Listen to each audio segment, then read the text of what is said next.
ህወሓት ሰሞኑን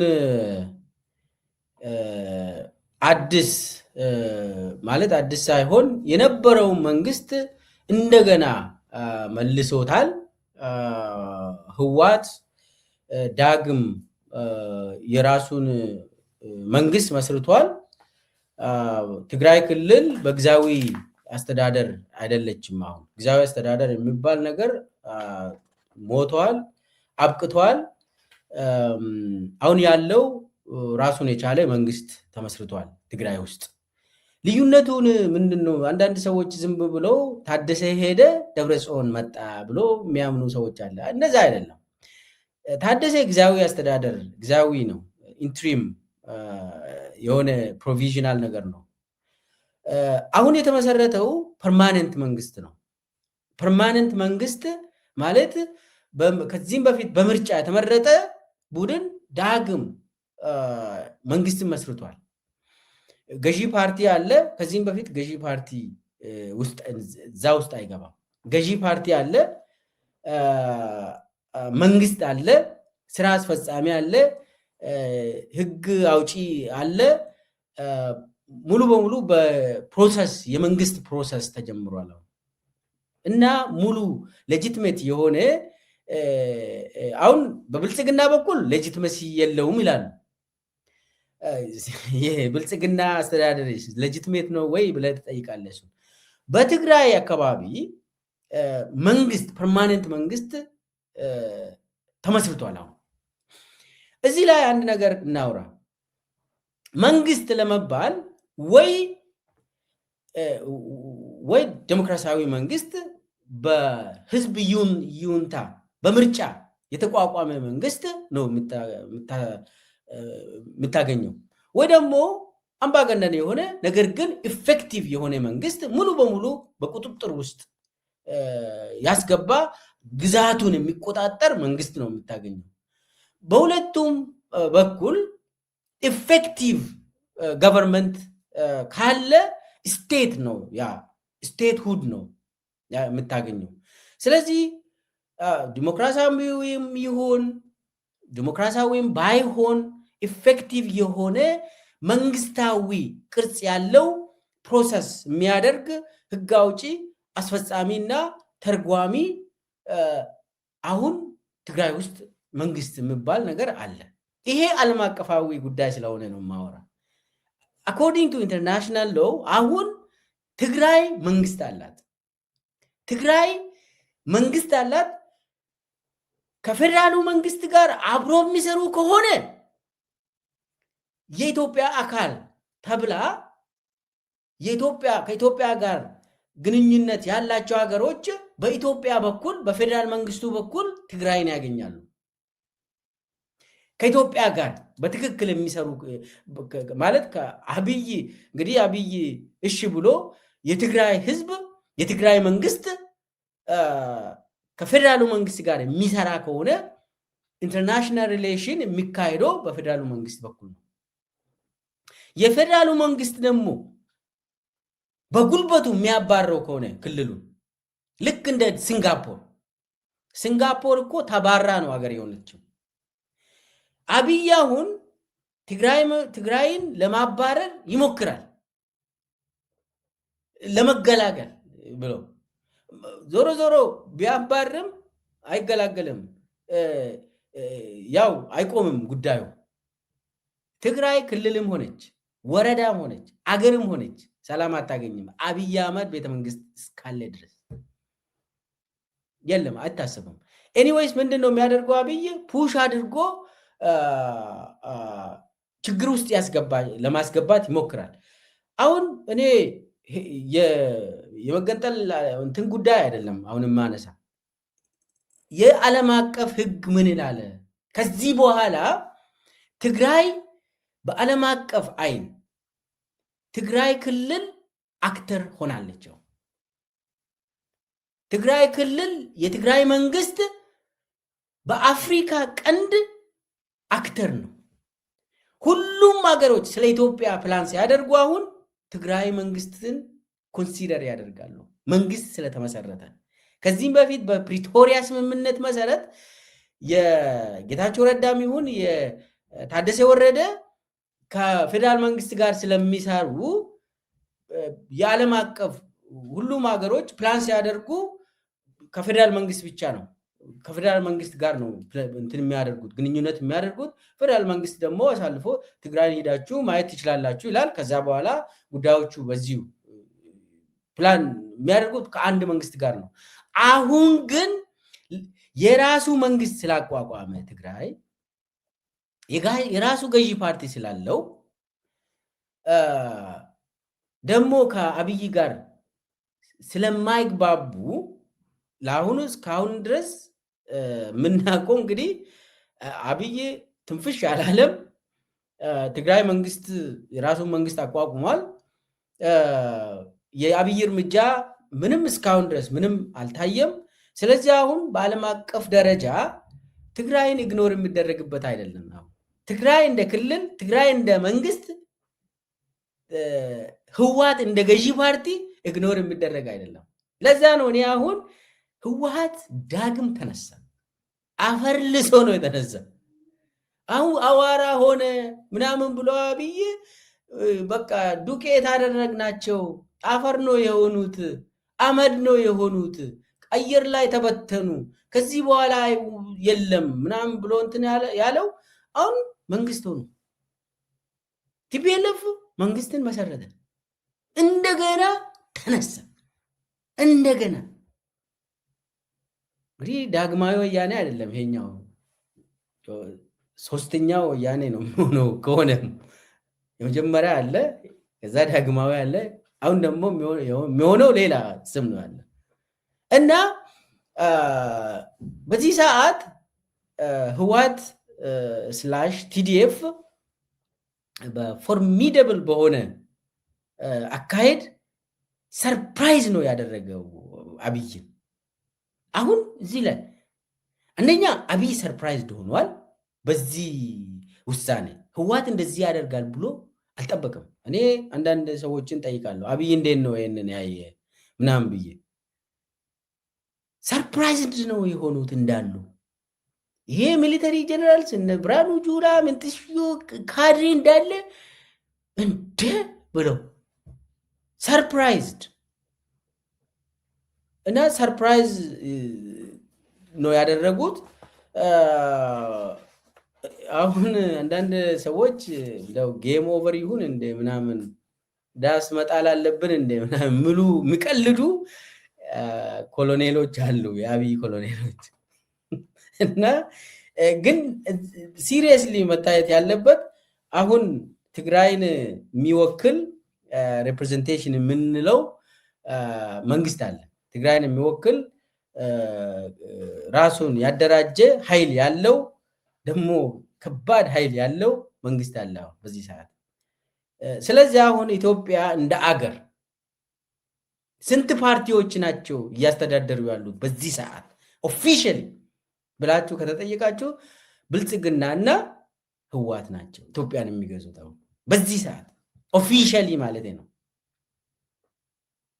ሌሎቹ ኃይሎች አሉ ኢትዮጵያ ውስጥ የሚንቀሳቀሱ የተወሰኑ ወረዳ የተወሰኑ አካባቢ ላይ አማጺ ቡድን አሉ።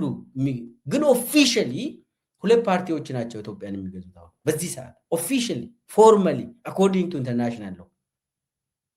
ይሄ ፕራክቲካል ነው፣ ኢፌክቲቭ የሆነ ነገር ነው። የአብይ አመለካከትን አብይ ኦልሬዲ ህወሓት ተሰርዛለች፣ በእኔ ህግ ውስጥ የለችም፣ የኔ ምርጫ ቦርድም ሰርዟታል፣ ህወሓት የሚባል ፓርቲ የለም ብሎ ነው የሚያምኑት እነሱ።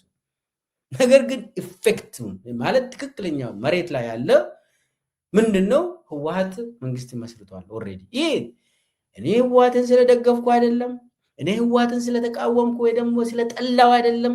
ፕራክቲካል ነው የምናወራው። ፕራክቲካሊ ህወሓት መንግስት ስለሆነ አሁን ዓለም አቀፍ ግንኙነት ሲካሄድ ሁለቱም ፓርቲዎችን ግምት ውስጥ ያስገባ ፕላን ነው የሚያደርጉት ኢንተርናሽናሊ። ወደ ኢትዮጵያ ስንሄድ የት ነው የምንሄደው? እንደኛ አብይን እናናግረው ብልጽግናን ይላሉ፣ ግን ደግሞ ኮምፕሊት አይደለም ይሄ። ለምን አብይና ሌላ አካል አለ፣ የኢትዮጵያ አካል የሆነ እስካሁን ኦፊሻሊ ያልተባረረች ክልል አለች። ስለዚህ ከነሱ ጋርም ያወራል። ይህ ተጨባጭ የሆነ ፕራክቲካል ኢንተርናሽናል ሪሌሽን ውስጥ ታገኛላችሁ። ስለዚህ ማንኛውም ሀገር ከህዋት ጋር ኔጎሽት ማድረግ ይችላል። አብይ እምቢ ካለ፣ አብይ ቶሎ ከህዋት ጋር ኔጎሽት ካላደረገ፣ አብይ ቶሎ ከህዋት ከትግራይ መንግስት ጋር ንግግር ካልጀመረ ኢፌክቲቭሊ ክልላቸውን ስለሚገዙ ዓለም አቀፍ ግንኙነት ማካሄድ ይችላሉ። ኢፌክቲቭሊ ስለሚገዙ እዚህ ላይ ቲዲኤፍ ጉዳይ ነው ዋናው ነገር። አሁን የኃይል ጉዳይ ነው አይደል? አብይ የፖለቲካን ጥያቄ በጥይት ነው የምመልሰው ብሎ ይህንን አገኘ። አብይ ሁሉንም የፖለቲካ ጥያቄዎች በአፈና በጠመንጃ በጥይት በመረሸን በመግደል ጄኖሳይድ በማወጅ ነው የፖለቲካን ጥያቄ የምመልሰው ብሎ የሚያምነው አብይ። ስለዚህ አብይ ወይ ከህዋት ጋር መኖር ይለምዳል ወይ ደግሞ ጦርነትን መርጦ ያው ከዛ በኋላ የሚመጣው ደግሞ ከባድ ነው የሚሆነው። አሁን ጦርነቱ የሰሜን ጦርነት ምናምን አይደለም። እኔ እንዳውም በእኔ ግምት ጦርነቱ የአሁኑ ጦርነት የሚያልቀው ትግራይ ውስጥ አይመስለኝም። ትግራይ ውስጥም ጦርነት የሚነሳም አይመስለኝም። በአብይ አካሄድ ጦርነቱ ከትግራይ ውጭ የሚያልቅ ይመስላል። ለምን? ጦርነቱ የሚካሄደው ወይ ደቡብ ወይ ምዕራብ ኢትዮጵያ ወይ ሌላ ቦታ ነው የሚካሄደው፣ ወይ ማዕከላዊ ኢትዮጵያ ነው የሚካሄደው፣ አይታወቅም። ዎር ኢዝ አንፕሬዲክተብል ይላል የጦርነት ስትራቴጂስቶች። ለምሳሌ ካርል ቮን ክላውዘዊትስ የሚባል ኦን ዎር ብሎ የጻፈው በጣም ሚሊተሪ ስትራቴጂስት ነው። በጣም ጦርነት ውስብስብ ነው ይላል። ጦርነት አንፕሬዲክተብል ነው ይላል። ምን ማትገምተው ነገር ይመጣል። አንደኛ ታይም የት መቼ እንደምነሳ አታውቅም።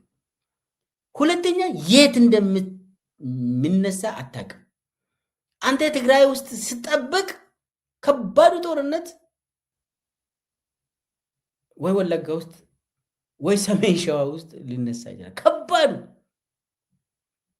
ወይ ደብረ ብርሃን ምናምን ሊነሳ ይችላል። ፕሌሱን አታውቅም። ሲነሳም ደግሞ ታይም ፕሌስ በተጨማሪ ደግሞ ዝም ብሎ ምን ያክል ፎርስ ነው የሚጠቀሙት፣ ያለው ፎርስ ምን ይመስላል የሚለው በጣም አንፕሪዲክተብል ነው። ጦርነት አብዛኛው በምስጢር ስለሚካሄድ ተለዋዋጭ ነው። ጦርነት ሳይንቲፊክ ነው። ይሄ አብይ ዝም ብሎ ዘው ብሎ ሄሊኮፕተር ይዞ መቀሌ መሄድ ይችላል። ነገር ግን ጦርነት አይደለም። ያ በሄሊኮፕተር ጦርነት አይካሄድም። ይሄ ሚሊተሪ ኤርክራፍት ከላይ ጦርነትን አትጀምርም፣ አትጨርስም። ጦርነት ሁልጊዜ ወሳኙ ጦርነት እግረኛ ነው። ይህ የዓለም አቀፍ ቲዮሪም ፕራክቲስም ነው። ጦርነትን የሚጨርሰው እግረኛ ነው። የፈለገ እስከ አፍንጫ ድሮንና ኤርክራፍት ብትታጠቅ አሸናፊ አትሆንም። መሬቱ ላይ እግረኛው ላይ ነው ጉዳዩ። በእግረኛ ደግሞ የአብይ ጦርነት ተዳግሟል። በእግረኛ የአብይ ጦርነት 8 ዓመት ሙሉ የተዋጋ እንደው በየጊዜ አዳዲስ በጉልበት በማፈን በአፈሳ ወጣቶችን ወደ ጦርነት ይወስዳሉ። ወታደር አይሆንም። ወታደር ሲጀመር ለኮዝ ነው የሚዋጋ። ኮዝ የሚባለው ለምክንያት ነው የሚዋጋ። ምን ምክንያት ነው ያለው? አብይ ለአብይ ወንበር ምክንያት አይሆንም። የሰው ልጅ ኮዝ ሲኖረው በጣም ይዋጋል። ለምሳሌ ፋኖ ኮዝ አለው።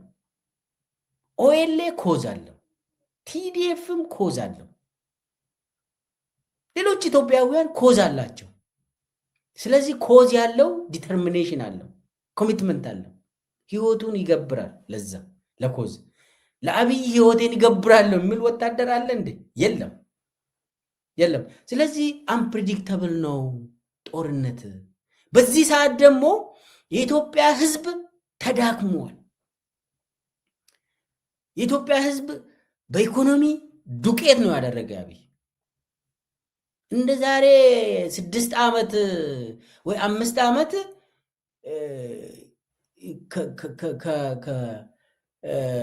ይሄ ከህይወት እስከ ዶሮ ወይን ሰጣለሁ የሚል ኦሮሚያ ውስጥ ልቡ አንገሉኩ ብለው ሰውን አስገድዶ አንደኛ ልኩህን ስጠኝ፣ ልኩ ማለት ዶሮ፣ ልቡ ህይወት፣ ከልቡ እስከ ልኩ ብሎ ዛሬ ልኩም የለም ልቡም የለም። ማንም ሰው የራሱን ልቡ ለአብይ የሚሰጥ የለም የትም ቦታ ኢትዮጵያ ውስጥ። ምን ስለሆነ አብይ ኦሮሞ ህዝብን ስለጨፈጨፈ፣ አማራ ህዝብን በየቀኑ በድሮን በከባድ መሳሪያ ቄስ ሳይቀር እናቶች ህፃናት ሳይቀሩ ሲጨፈጭ፣ ለዚህ ነው ያንተን ህይወት የምትሰጠው? የለም እንደዛ የሚባል የለም። አብይ ምንም ኮዝ የለው። አብይ ኦሮሚያ ላይ 120 አስተዳደር አለው። ይህ 120 አስተዳደር በጣም ፋሽስት የሆነ በጣም ዘግናኝ የሆነ ስርዓት። ለዚህ ነው ህይወቱን የሚገብረው። የለም ኢኮኖሚው ራሱ የለም ዛሬ። ስለዚህ ይኸውላችሁ አሁን ጦርነት ለማካሄድ መሰረት ሶስት መሰረታዊ ነገሮች አሉ። ይሄ ሳይንስ ነው። አንደኛ the will፣ ሁለተኛ ፐርፐዝ፣ ሶስተኛ ይሄ ቻንስ ኤንድ ፕሮባቢሊቲ የሚባለው ቅድም አንፕሪዲክተብል ነው ያልኩት። the will ማለት ህዝቡ ለጦርነት ዝግጁ ነው ወይ? the will of the people in terms of economy, in terms of commitment to die, hatred አለው ወይ ለዛኛው ለጠላት የተባለው ቡድን ጥላቻ አለው ወይ ህዝቡ? ያ ጥላቻ ወሳኝ ነው ይላሉ ጸሐፊዎቹ። ስለዚህ አሁን ደዊል የለም የጦርነት ፍላጎት ህዝብ ውስጥ ከማን ጋር? የኢትዮጵያ ህዝብ ጦርነት ፍላጎት ካለው አብይ ሪሙቭ ለማድረግ ፍላጎት አለው። ሪቨርስ አድርጋችሁ አንብቡት። ትግራይን ለመውረር አሁን ፍላጎት ያለው ኢትዮጵያ ህዝብ አይታየኝም። እንደ የዛሬ 5-6 ዓመት ፍላጎት ነበር፣ አንወሻሽ ነበር። ብዙ ሰው ደግፏል ትግራይ ስትወረር። ይህ ምንም የማይካድ ሀቅ ነው። ከአዲስ አበባ እስከ ሁሉም ክልል ያ ዛሬ የለም። አንዱ ይሄ ነው፣ የአብይ መርዶ ነው። ሁለተኛው ፐርፐዝ ነው። ለምንድን ነው አሁን ትግራይ ሂዶ አሁን አብይ እንትን የሚያደርገው? ሪዝን የለው፣ ምንም ሪዝን የለው። አሁን ሰሜን እዝ የሚመታ ሰሜን እዝ አለ። አሁን እንግዲህ ያን ሰሜን እዝ ተመታ ተባለ አይደል? አሁንስ ምን እዝ ነው የሚመታ? ሰሜን እዝ ያስመቱት ያኔ ኦኬ ተመቷል ከሆነ ያ ድራማ መሆኑን ሰምተናል። ያንንም ተመቷል ከሆነ ያስመቱት አስመቺው አብይ መቺው ጻድቃን ሁለቱም አንድ ላይ የሚተኙ አሁን ሰሜን እዝን የመታው አብይ አህመድ ያስመታው አብይ የመታው ጌታቸው ረዳ አብሮ ናቸው። አሁን ታደሰ የወረደ እንኳን ወደ አዲስ አበባ አልገባም ብለዋል። ያው መቀሌ የሚቆይ ከሆነ ያው እሱን እናያለን። ኤኒዌይስ ለማሳጠር ጉዳዩ አሁን የሆነ ያለው ትግራይ ውስጥ የሆነ ያለው መልክ ይዟል። አሁን የትግራይ ኃይል ዳግም ጉልበት ሆኖ ወጥቷል። ዝም ብሎ ኢግኖር የሚደረግ ኃይል አይደለም። ከዚህ በኋላ በዓለም አቀፍ ራሴ ማለቴ ነው። በሪጅኑ ሰብሪጅኑ በሆርን ኦፍ አፍሪካ ዳግም ተነስቷል። አሁን አብይ ህዋት በሱዳን ነው ስልጠና ያገኙት ምናምን ብሎ በአደባባይ ተናገረ።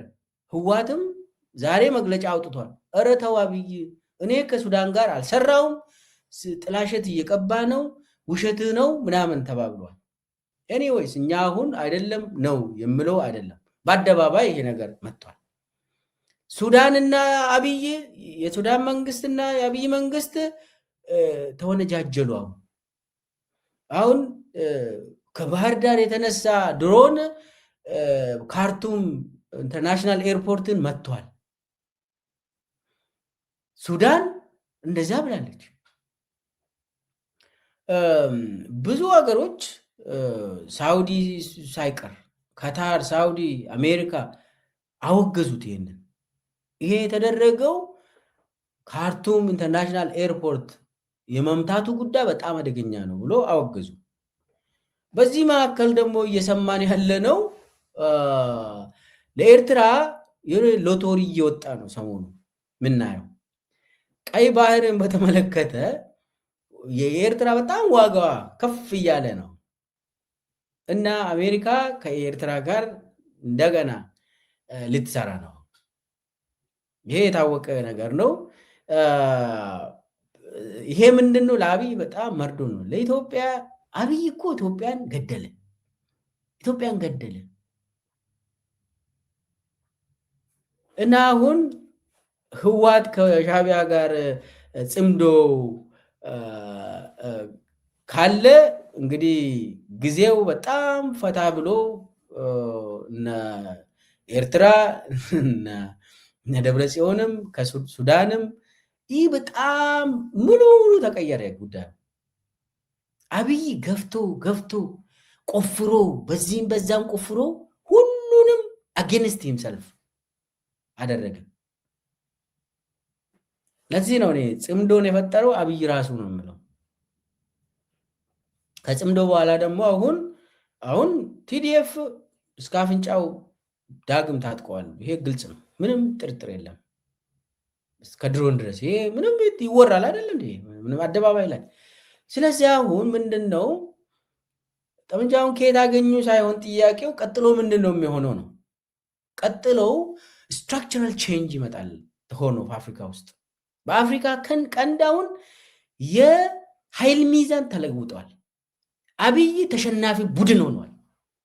የአብይ አገዛዝ ሟች ስርዓት ሆኗል። የአብይ አገዛዝ ወደ አፈር ወደ ቀብር ስር ሰዓት እየሄደ ያለው አገዛዝ የአብይ አገዛዝ ነው።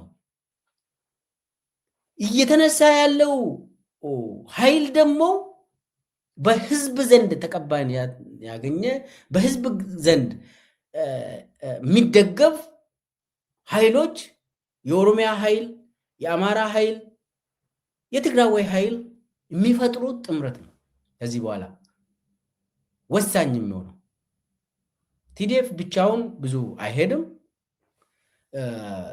ከቲዲኤፍ ጋር አንድነት የሚመሰርት ጥምር ኮሊሽን የሚመሰርቱ ቡድኖች የአፍሪካ ቀንድን እጣ ፋንታ ይወስናሉ። ምንም ይሄ ግልጽ የሆነ ነገር ነው የምነግራቸው። ግልጽ ባላንስ ኦፍ ፓወር ሃዝ ቼንጅድ ፈንዳሜንታሊ። ስለዚህ the structure of power in the Horn of Africa has changed. the structure መሰረታዊ የሆነ የፓወር ኮንፊግሬሽን አለው። ፓወር የት ነበር? በአብይ አካባቢ የነበረው ፓወር ተበታትኖ አብይ ብቻውን ቀርቶ አሁን ኃይል ሚዛኑ አጌንስት አብይ ነው ያለ። ይሄ ነው የስልጣን የፓወር መሰረቱን የቀየረ። the foundation of power structure in the sub-region has changed fundamentally. ቀጣዩ ዓለምም ከማን ጋር ነው የምትሰራ? ጉልበት ካለው ጋር ነው የምትሰራ። ይህ የታወቀ ነገር ነው። ኃይል ያለው ጉልበት ያለው ከዓለምም ድጋፍ ያገኛል። አይ ቲንክ እግዚአብሔርም ኃይል ያለውን ይደግፋል መሰለኝ በኢትዮጵያ አካባቢ ያንን ነው የምናየው። ጉልበት ካለ ድጋፍ ታገኛለህ። ማንም የዓለም መንግስታት ወደ ታች ቁልቁል እየተጓዘ ያለው ስርዓት ጋር የሚቆም የትኛውም የዓለም መንግስታት የለም። የአብይ ጉዳይ ይሄ ነው። በቃ ወደ ቁልቁል እየሄደ ዳይንግ ሲስተም ነው ኦልሬዲ። ስለዚህ ፓወር ስትራክቸሩ ያለው ተለውጦ ይሄ አስተላለፉ ግልጽ እየሆነ መጥቷል። የኃይል አስተላለፍ በጣም ፈንዳሜንታሊ ስለተቀየረ አይ ቲንክ አብይም ለዛ ነው የፈራ። ሰርፕራይዝም ሆነ ትግራይን ቶሎ አሁን ህዋትን ለመምታት ምናምን አልተንቀዠቀዠም። አሁን ለምን አቅሙ በጣም ወስን ነው። ስለዚህ ፈሪም ስለሆነ ወደ ጦርነት ሊሄድ ይችላል። አብይ ደግሞ ያቺ ምርጫ የምትባል ሌጂቲሜት መንግስት መምሰል አለብን። አሁን ጦርነት ከጀመርነው ማለት ዳይሬክት ጦርነት ከጀመረ ኦልሬዲ ትግራይ ጋር ከአማራ ጋር ከኦሮሚያ ጋር ጦርነት ነው፣ የታወቀ ጦርነት ነው። ትግራይ ብሎኬድ ውስጥ ነው። ብሎኬድ ደግሞ አንድ የጦርነት ታይፕ ነው። ብሎኬድ ኢዝ ዋን ፎርም ኦፍ ዎር። ስለዚህ ኦልሬዲ ትግራይ ጦርነት ውስጥ ነች። ግን ደግሞ ዳይሬክት ሹቲንጉን መጀመር ይችላል ፈሪ ስለሆነ። የሆነ ተኝቶ ከባነነ በኋላ ስለሚፈራ እርምጃ መውሰድ ይችላል። የሆነ ሌሊት መግለጫ ማውጣት ይችላል ከእንቅልፍ ተነስቶ። ያው ባለፈው ሰሜን እዝ ተመታ ተብሎ ማለት አሁን የሚመታ ሰሜን እዝ እዛ አካባቢ የለም። ምን እንደሚመታ አናቅም። ብቻ የሆነ ነገር ይመታና እንትን ማድረግ ይችላል አብይ። ያም ላይሆን ይችላል። አንፕሬዲክተብል ነው ጦርነት። አንድ አሁን የሚሳሳቱት አሁን እና አብይ የአብይ አገዛዝ እና የሱ ጋር ያሉ ሰዎች የሚሉት ነገር አለ። አንደኛ ምንድን ነው የሚሉት? የተሳሳተ ነገር ነው። ያ አይሰራም። አሁን ለምን አሁን ደብረ ሲና በደረሱበት ጊዜ ራሱ እግዚአብሔር አርዳነን እኮ ያኔ ነው የምንጠፋ ነበር፣ አሁን አንጠፋም የሚሉ እንትን አለ። የተሳሳተ ፕሪሚሲስ ነው። ደብረ ሲና በደረሱበት ጊዜ ነው ምንጠፋ፣ ግን ያ ሁሉ ሪቨርስ ተደርጎ አልጠፋንም፣ ስለዚህ መቼም አንጠፋም የሚል ኮንክሉዥን አላቸው። ይሄ ስህተት ነው። ያኔ የነበረው ፓወር ስትራክቸር እና የአሁኑ ፓወር ስትራክቸር የተለያየ ነው። አንድ ይሄ ነው። ሁለተኛው ደግሞ ፕሬስቲሽየስ የሆነ እምነት አላቸው፣ ያመልካሉ። የሆነ በተለያየ እንትን እድል ያመልካሉ። አብይ አዳነች የሚሉት ነገር አዳነች እንደው ደብረ ሲና በደረሱበት ጊዜ እግዚአብሔር አዳነን፣ አሁንም ኢየሱስ ክርስቶስ ያድነናል ብላ ተናግራለች። አዳነች ኢየሱስ ክርስቶስ ይጠብቀናል ብላ ተናግራለች አዳነች።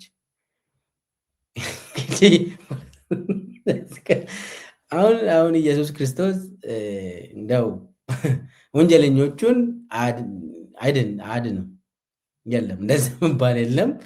አሁን ያ የተሳሳተ ነው። በነገራችን ላይ አንድ ነገር ልንገራቸው። ያኔ ቲዲኤፍ ወደ አዲስ አበባ በገሰገሰበት ጊዜ የሰማሁት ነገር አለ። ኡሁሩ ኬንያታ ያኔ የኬንያው ፕሬዚዳንት ማለት ነው አዲስ አበባ ተጓዘ እና ቲዲኤፍ ደብረ ብርሃን ደረሰች ምናምን ተባለ ያኔ። ከዛ ከኦኤልኤ ጋር ፊርማ ተፈራረሙ ምናምን ተብሎ እንትን ሲባል በቃ ቲዲኤፍ አዲስ አበባ መግባታቸው ነው፣ ኦኤልኤ ደግሞ በዛ በኩል እየገባ ነው ምናምን ይባል እንትን ነበር። ከዛ የኬንያው ፕሬዝዳንት ተነስቶ ኡሁሩ አዲስ አበባ ገባና አብይን በቃ ምትወጣ ከሆነ ናይሮቢና እና እዛ ጥገኝነት እንሰጣለን፣ በቃ እንትን አትፍራና ምንም ችግር የለም እኛ ጋር ናና በቃ እንትኑ ሽግግር መንግስት ከመሰረቱ ችግር የለውም ብቻ አንተ መጠለያ አታጣም እና አብረን እንሂድ ብሎ ጠየቀ። ሲጠይቀው በቃ ጥሩ ሀሳብ ነው ያነሳ ኡሁሩ የኔ ጓደኛ ወንድሜ እመጣለሁ፣ ግን አንድ 10 ቀን ብቻ ስጠኛል። አንድ 10 ቀን እቺ 10 ቀን ውስጥ እኔ ካልቻልኩ እመጣለሁ ናይሮቢ እመጣለሁ ብሎ ከዛ ኡሁሩ ተመለሰ። ሲጠብቅ ያው በ10 ቀን ውስጥ ቲዲኤፎች ዘው ብሎ ተመለሱ ወደ መቀሌ። ደብረ ብርሃን ደርሶ ዝም ብሎ እቃቸውን አጣጥፎ ወደ ደብረ ብርሃን ተመለሱ። አብይ አሸነፍኩ ብሎ አወጀ። ያኔ እንግዲህ ኢንተርቬንሽኖች አሉ። በጣም የውጭ ሀገር ጫና እንደነበር እናውቃለን። የአብይ የድሮን ካፓሲቲ ብቻ አይደለም፣ እሱን የሆነ ጊዜ ተጠንቶ የሚወጣ ይሆናል። ብቻ ግን 10 ቀን ብለው ይቺ ነገር ስለሆነች ከዛ በኋላ ምንድን ነው ብሎ ለኡሁሩ ይናገራል አብይ። እኔ እኮ እንትን አለኝ የሆነ መንፈስ አለኝ ተሰርቶልኝ በእሱ ነው የሚሰራ ምናምን ብሎ ኡሁሩ ይህንን ለሰው ተናግሯል። አብይ እንደዛ ነገር አለው አንዳንዴ እንደዚህ ይሄ አይሰራም፣ ውሸት ነው። ጦርነት ውስጥ እነዚህ በጥንቆላ የለም። አሁን አብይ እንደዛ አለኝ ብሎ ሲያወራ ለሰው ሰዎችም ደግሞ እውነትም እንዴ በ10 ቀን ስጠኝ ብሎ ጥንቆላው ሰርተዋል ምናምን ብሎ እና ያ አይሰራም። አንድ ጋር ይህ ሳይንሳዊ ነው። ሚሊተሪ ጦርነት ሳይንሳዊ ነው፣ ሳይንስ ነው፣ በሳይንስ ነው የምታካሄደው። እና ጫና ስለደረሰበት በተለያየ ዓለም አቀፍ ሀገር አቀፍ የተለያዩ ጫናዎች ቲዲኤፍ ላይ ያን ደርሷል። ካዳቅ ሀቅ ነው። ግን እንደዚህ ብሎ አውርቷል። ኤኒዌይስ አሁን ምንድን ነው በሚቀጥለው ሳምንታት ወራት ውስጥ የምናየው አዳዲስ ነገሮች ይኖራሉ ማለት ነው። ወይ አብይ ይለምናል ከህዋት ጋር ለመስራት፣ ያ ደግሞ ለአብይ በጣም ውርደት ነው፣ የሚችል አይመስለኝም። እኔ አብይና ህዋት አንድ ላይ አብሮ አይኖሩም። ኢትዮጵያ ውስጥ የአብይ አምላ የሚያመልክ አመራር ካልሆነ በስተቀር ኢትዮጵያ ውስጥ ማንም ሰው አይኖርም። አመራር ሆኖ ከአብይ ጋር እንደዚህ እየተወዳደርክ እንደዚህ ጠላት ሆነ አብረህ አትኖር። ስለዚህ አንዱ አንዱን ያጠፋል ማለት ነው። ይሄ የታወቀ ነገር ነው። ነገር ግን አሁን ባለን ባላንስ ኦፍ ፓወር ደግሞ የሚነሳው ቀጥሎ የሚነሳው ጦርነት ዝም ብሎ ትግራይ ውስጥ ብቻ አይመስለኝም። እዛ ጋር የሚወረወሩ ይኖራሉ። ነገር ግን የሚሆነው ሌላ ቦታ ሌላ ኢትዮጵያ ክልል ውስጥ የሚያልቅ ይመስላል። እንትኑም ተለውጠዋል። ዩኤኢም ተዳክማለች። አሁን ብዙ አብይን የምትረዳ ፈንድ የምታደርግ አትመስልም። ዞሮ ዞሮ ከዚህም በፊትም የሻቢያ ድጋፍ ነበረው፣ የፋኖ ድጋፍ ነበረው አብይ፣ የሁሉም ክልሎች ድጋፍ ነበረው አብይ፣ የሶማሊያ ድጋፍ ነበረው፣ የሁሉም ድጋፍ ነበረው አብይ። አሁን ያ ሁሉ የለም፣ ያ ሁሉ የለም። የአዲስ አበባ ህዝብ ድጋፍ እንኳን የለውም አብይ። የአዲስ አበባ ህዝብ በአደባባይ አብይ ይሂድልን ብሎ እየጠየቁ ነው። ቴዲ አፍሮ ዘፈኑን ከለቀቀ ወዲህ አዲስ አበባ ውስጥ እየተካሄደ ያለው የአፈና እንትን የሚያሳየው ያንን ነው። ህዝቡ ለውጥ ፈልጓል አሁን። ስለዚህ ህዝባዊ ፍላጎት አለ ለለውጥ። ያንን ደግሞ አብይ ማቆም አይችልም። አብይ ጨርሷል የራሱን። የሚቀጥለው ለውጥ ነው የሚመጣ። መጨረሻ ላይ አንድ ሀሳብ የሚሰጠው ምንድን ነው የሚሆነው? እቺን ደጋግሜ መናገር ስላለብኝ ነው። አብይ ተስፋ ከቆረጠ የማይሆን ነገር አድርጎ መሄድ ይችላል። በተለይ ማህበረሰቡ እንዲገዳደል አድርጎ ሊሄድ ይችላል። አንድ ነገር ላስታውሳችሁ። ባለፈው ህወሓትና አይደለም ቲዲኤፍ እና ኦኤልኤ ሲፈራረሙ በአራተኛው ቀን የከረዩ ኦሮሞ አባገዳዎችን 15 አባገዳዎችን ረሸነ አብይ። ከዛ በኋላ ምንድን ነው ያለው? ሸኔ ናቸው የረሸኑት ብሎ መግለጫ አስወጣ። በኋላ ሲረጋገጥ እነኚህ ሸኔ የተባለው ኮሬ ነገኛ በነሽመልስ ትዕዛዝ፣ በአብይ ትዕዛዝ ነው አባገዳዎቹ የተረሸኑት ከረዩ ላይ። ከረዩ ለምንድን ነው የተመረጠው? ከረዩ ፈንታሌ ወረዳ የሚባለው መተሃራን ታውቃላችሁ? ወደ ምስራቅ ኢትዮጵያ ስትሄዱ መተሃራ አካባቢ ማለት ነው። የከረዩ አባገዳዎች ለምንድን ነው የተረሸኑት? ያ ቦታ ለደብረ ብርሃን ቅርብ ነው። እነ ቲዲኤፍ ደብረ ብርሃን ሲደርሱ ኦኤልኤ ደግሞ እዛ መተሃራ አካባቢ ይንቀሳቀስ ነበር። የኦኤልኤ እና ቲዲኤፍ አንድ ላይ ፊርማ እንትን ሲያደርጉ ንጹሃን አባገዳዎች አብይ ረሽኖ ኦኤልኤ ነው እንደዚህ ያደረገው፣ የኦሮሞ ህዝብ ከኔ ጋር መቆም አለበት ብሎ መሰሪ ነገር አደረገ። አሁንም አብይ እንደዚህ አይነት መሰሪ ነገሮችን ያደርጋል። ሲደነግጥ ስፈራ አብይ የሚያደርገው በጣም መጥፎ ነገር ነው። አሁን ከባህር ዳር የተተኮሰች ድሮን ካርቱም ኢንተርናሽናል ኤርፖርትን መምታቷ በጣም አደገኛ ነው። ለባህር ዳር በጣም አደገኛ ነው። አብይ ምን አገባኝ ባህር ዳር ፈረሰች አልፈረሰች ብሎ ነው ይህንን ድራማ የሚሰራው። ኮንስፓይረሲ መሆኑን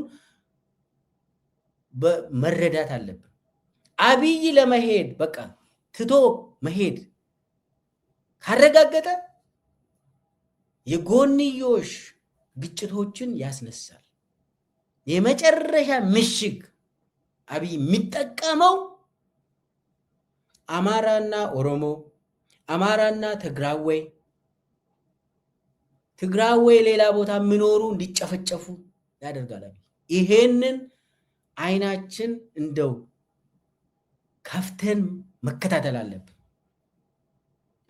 የአብይ ኮንስፓይረሲ ውስጥ እንዳንገባ ጥንቃቄ እናድርግ። የአብይ የመጨረሻ እርምጃዎች እነዚህ ናቸው። ርኅራኄ የሌለ ሰው በመሆኑ እኔ ከሞትኩ ሳርዶ አይብቀል ብሎ የሚያስብ በመሆኑ ያንንም አድርጎ ስልጣኑን ማስረዘም የሚፈልግ ሰው በመሆኑ እዚህ አካባቢ በተለይ በኦሮሞ፣ በአማራ፣ በትግራዌ አካባቢ ለምን የሚንቀሳቀሱ ታጣቂ ቡድኖች ስላሉ እዚህ አካባቢ ጥንቃቄ የምናደርገው ኦሮሞን ቢዚ ለማድረግ ከሶማሌ ጋርም ከሲዳማ ጋርም ከተለያዩ ብሔር ብሔረሰቦች ጋር ሊያጋጭ ይሞክራል። ግን ሲሪየስሊ መከታተል ያለብን የቱ ጋ ነው? በተለይ እነኚህ አብይ የፈረጀው ጠላቶቼ ናቸው ብሎ የፈረጀው አካባቢ ጥንቃቄ ማድረግ ያስፈልጋል። አማራና ትግራዌ ጭቅጭቅ ካላቸው ጭቅጭቃቸውም አብይን ከሸኙ በኋላ ይነጋገሩ። ሞኝ ባንሆን እቺ ወልቃይት ምናምን ጠገዴ የምትባል የአብይ ሎቶሪ የሆነችው እሷን ይደርብን ብላችሁ ማየት ነው።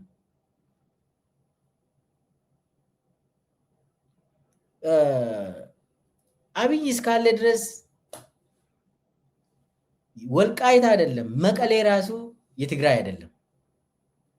ባህር ዳር ራሱ የአማራ ነው እንዴ? አብይ እስካለ ድረስ ምኑ ጋር ነው ያንተ? አሁን ኦሮሚያ ውስጥ ፍንፍኔ ኬኛ ምናምን ይላሉ። ቡራዩ ራሱ ያንተ ነው እንዴ? አምቦ ውስጥ መኖር ትችላለህ እንዴ? ምኑ ነው ያንተ? ምንም መቃብር እንኳን የለህም። አብይ ቤተ መንግስት እስካለ ድረስ ኦሮሞም ከሆንክ አማራም ከሆንክ ትግራዊም ከሆንክ ሶማሌም ከሆንክ አፋርም ከሆንክ ምንም የለህም፣ መሬት የለህም። አብይ እስካለ ድረስ የኔ ነው የምትለው ነገር የለም። አብይ እስካለ ድረስ ለመጨቃጨቅም አብይ ቢሄድልህ ይሻላል። የኔ ነው ለማለትም ቤት መጀመሪያ ያንተ ቤት ያንተ ነው ወይ? የምታርሰው የእህል መሬት ያንተ ነው ወይ? አሁን የለም፣ ያንተ አይደለም። ምኑ ጋ ነው ታዲያ የምትጣለው? ወልቃይት የኔ ነው ጠገዴ ያንቺ ነው ምናምን የምትለው? ጎንደር ያንተ አይደለም፣ የአብይ ነው። መጀመሪያ ከአብይ ነፃ አውጣ። ከዛ በኋላ ትነጋገራለህ። ምንም ትፈታለህ። ደግሞ በጉልበት የሚፈታ ነገር የለም ኢትዮጵያ ውስጥ። ነገም የዛሬ 100 ዓመትም በጉልበት የሚፈታ ነገር የለም። ስለዚህ መጀመሪያ ችግሩ ማን ነው? የኢትዮጵያ ችግር አብይ አህመድ ነው። እሱን ታሸንፋለህ። መጀመሪያ እሱን ትሸኘዋለህ። ከዛ በኋላ ይፈታል ሁሉም ነገር። ቁጭ ብለህ ትነጋገራለህ። የማትስማማ ነገር ካለ አትስማማም፣ ምንድን ነው የምናደርገው ብለህ ትስማማለህ። እዚህ ላይ አንስማማም ብለህ ትስማማለህ። ምንም በጠመንጃ የምትፈታ ነገር የለም ኢትዮጵያ ውስጥ። ስለዚህ አሁን አብይ በዚህ ሰዓት አሻሚ ነገሮችን ይፈልጋል። አጀንዳ ለመፍጠር ይሞክራል። ቴዲ ዘፈን ስላወጣ ብሎ የኦሮሞ ዘፋኞችን በሚሊዮን ገንዘብ ሰጥቶ ቶሎ በሉልኝ ብሎ ያሳዝናል። እኔ አንዳንድ ዘፋኞቹ እንደዚህ ሆኖ የብልጽግና ተላላኪ ሲሆኑ በጣም ይነካኛል። እውነት በጣም ነው የሚደብረው። ቴዲ ምን አያጠፋ? ቴዲም እንዳንተ እኮ አብይን ፋርሴ ቡላ ቢሆን ሚሊዮነር ሆኖ እንትን ማድረግ ይችላል። ነገር ግን ለህሊናው ቆሞ ለሚያምንበት ነገር ተናግሮ ይኖራል። ገደልከው አልገደልከው እሱ ራሱን ሆኖ ነው አሁን ያለ። የምትሸበረው አንተ ነህ፣ እሱ አይደለም። የምትሸነፈው አንተ ነህ፣ እሱ አይደለም። ያሳዝናል። እና ይሄ በተለይ እኔ ፍራቻይን እየተናገርኩ ምንድነው አብይ ስልጣኑን ለመልቀቅ ያው የመጨረሻ እንትን አብይ የሚወደው ስልጣኑን ነው፣ ቤተመንግስቱን ነው፣ እሱ ጫካ ፕሮጀክቱ ነው፣ ኮሪደሩ ነው የሚወደው። የኢትዮጵያ ህዝብን አይወድም። ስለዚህ የኢትዮጵያ ህዝብ መሞት አለበት መቀነስም አለበት 50 ሚሊዮን ማለፍ የለበትም ብሎ የሚያምን ሰው ስለሆነ ህዝብ አለቀ አላለቀ የሱ ጉዳይ አይደለም፣ ቢያልቅ ይሻላል ብሎ ስለሚያምን አብይ እሱ የሚፈጥራቸው የጎንዮሽ ግጭት እንዳይኖር ለዛ ጥንቃቄ እናድርግ። እሱ ላይ ሲሪየስ እናድርግ። አያስፈልግም። በቃ ለአብይ እንጨት ሆነን መቃጠል የለብንም።